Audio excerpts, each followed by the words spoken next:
Lesson 9.3 on special right triangles. A Pythagorean theorem example for you. Let's say we wanted to find the length of the hypotenuse in the triangle below. Well, it's a right triangle, so we can employ the use of Pythagorean's equation. A squared plus b squared equals c squared. We'll square 10, we'll square 15. We'll get 100 plus 225. Add them together, we get 325. C squared equals 325, so if we square up both sides, we'll get the square root of 325. So C would have to equal 5 times the square root of 13. But have you ever thought about how you could use the Pythagorean equation if you only knew the length of one side of the triangle? In most cases, this is impossible. You need to have two side lengths in order to find the third unknown length, unless we have a few special cases of triangles.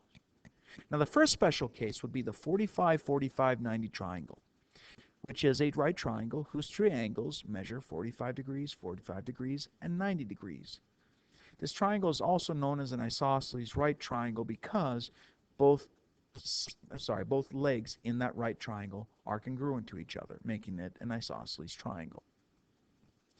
Now, in a 45-45-90 triangle, if we knew that the length of one side of the triangle was 8, then we can conclude the other lengths without having to resort to the Pythagorean theorem. The relationship that exists in every 45-45-90 triangle is this. First, both legs are equal in length. So if one leg was 8 centimeters, and the other leg will also be 8 centimeters long. And in addition to that, the hypotenuse will always be square root of 2 times longer than the length of one leg. So if the length of a leg was 8 centimeters long, then the hypotenuse will automatically be 8 times the square root of 2 centimeters long. If the leg was, say, 20 centimeters long, then the hypotenuse would be 20 square root of 2 centimeters long. And this relationship exists for any 45-45-90 triangle. Let's say for a moment that instead of being given a leg, you were actually given the hypotenuse. Well, if we know what the length of a leg is, we multiply by the square root of 2. Ergo, since we know the length of the hypotenuse, we will divide by the square root of 2 to get the length of one leg. But we've never divided by a square root before. We can divide by a square root, but the number is going to be messy. Is there a way that we can simplify this? Definitely. This process is called rationalizing the denominator. And here's how it works. We'll multiply both the numerator and denominator by the square root of 2. And we can get away with that because the square root of 2 divided by the square root of 2 is 1. And we can always multiply anything by 1. Now what this will do is if we multiply across the top, the fraction multiply across the bottom, 10 times the square root of 2, we can't do anything with that. That just gets left as 10 square root of 2. But when we multiply the square root of 2 by the square root of 2, that gets us the square root of 4, which simplifies the 2. And now with 10 square root of 2 over 10 square root of 2 over 2, that can be reduced to 5 square root of 2.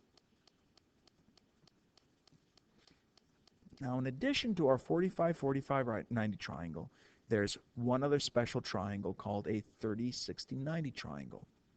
And 30-60-90 triangle is a right triangle whose three angles measure 30 degrees, 60 degrees, and 90 degrees. Now let's say in this triangle we know that this shorter leg is 6 centimeters. In every 30-60-90 triangle, we can determine the length of the hypotenuse by merely doubling the length of the shortest leg. So in this example problem, when the shortest leg is 6 centimeters long, the hypotenuse will be 12 centimeters long. And the longer leg will be exactly square root of 3 times longer than the shorter leg. So since the shortest leg is 6 centimeters there, then the longer leg will be square root of 3 times longer, or 6 square root of 3 centimeters. Thus concludes today's lesson.